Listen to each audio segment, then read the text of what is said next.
This radio station has been abandoned for 30 years, but last night it went live again. It was just past midnight when Thomas Green turned the key to the tiny local radio station WZLP 103.3 FM. The station had been around since the 1970s and barely had any listeners anymore. Just a handful of truckers, insomniacs, and strange people in the woods. Literally. WZLP sat at the edge of Grey Pines Forest, a vast and largely unexplored stretch of trees in northern Vermont. Thomas was filling in for the regular late-night DJ who had mysteriously stopped showing up. No notice, no resignation, just gone. Some said he moved away, others whispered that he'd seen something he wasn't supposed to see. Thomas didn't believe in any of that nonsense. He was 26, fresh out of community college, and desperate for experience in audio engineering. WZLP was a dead-end gig, but it was better than nothing. He sat in the creaky chair, flipped on the mic, and began his shift. Good evening, Grey Pines. This is Thomas, your companion in the dark. Tonight, we've got soft jazz, local call-ins, and maybe a little ghost story or two to keep the night interesting. He chuckled to himself and played a smooth saxophone track from a dusty vinyl. The song echoed eerily through the near-empty studio. At 1:08 a.m., the phone rang. Thomas jumped slightly. No one ever called this early, especially not during jazz hour. WZLP, you're on the air, he said. Silence, then static, then a voice, barely audible as if coming from underwater. Turn it off. Thomas leaned forward. Excuse me. You need to stop. Stop playing the music. They can hear it. They follow the sound. Turn it off. The line went dead. Thomas sat still for a moment, unsure whether it had been a prank or an old drunk from the hills. He chuckled again, but this time it was forced. Strange call, folks. Maybe someone's had a bit too much to drink tonight. Let's move on to something a little livelier. But when he reached for the record player, the needle moved on its own, slowly dragging to the center of the vinyl, scratching violently as it went. He turned off the record and decided to play something from the archives instead.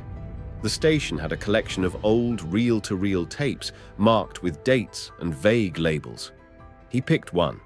October 31st, 1987. Do not air. Out of curiosity and against better judgment, he loaded the tape and hit play. A woman's voice whispered, "They watch us through the static. At first it's just the sounds, hollow, distant. But the longer you listen, the closer they get." Then came the screaming. Bone-chilling, desperate screams layered beneath static and overlapping radio feedback. Thomas yanked the tape out.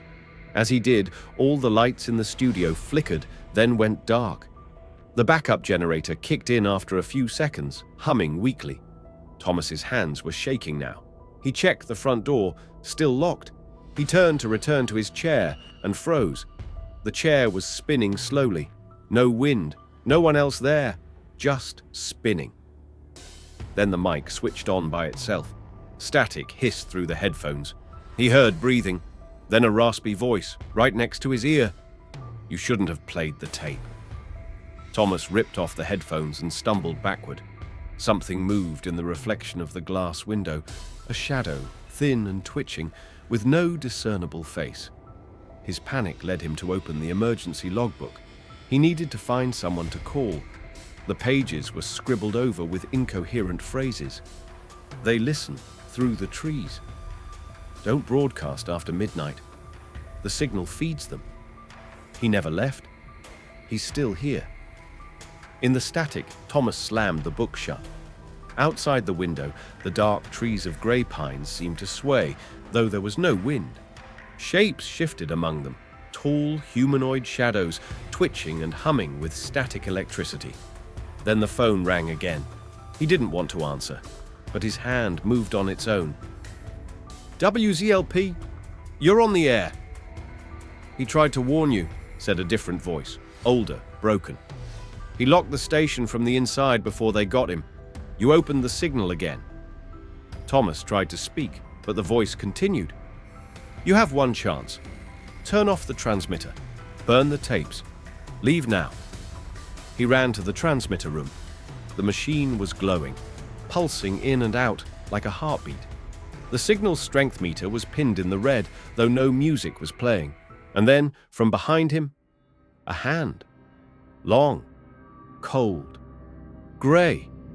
It reached over his shoulder and gently rested on the transmitter switch. "Too late," it whispered. That was the last thing Thomas ever remembered. The next morning, the station played only static. The police found the studio empty, except for the chair, which was spinning slowly. The tape marked "Do Not Air" was still loaded in the machine. And every night since then, at exactly 1:08 a.m., Uzi LP broadcasts a strange frequency. It can be heard only in grey pines, and only if you're truly alone. Some who listen say they hear a man's voice crying for help. Others hear something laughing. No one hears the end, and no one who listens ever really sleeps again.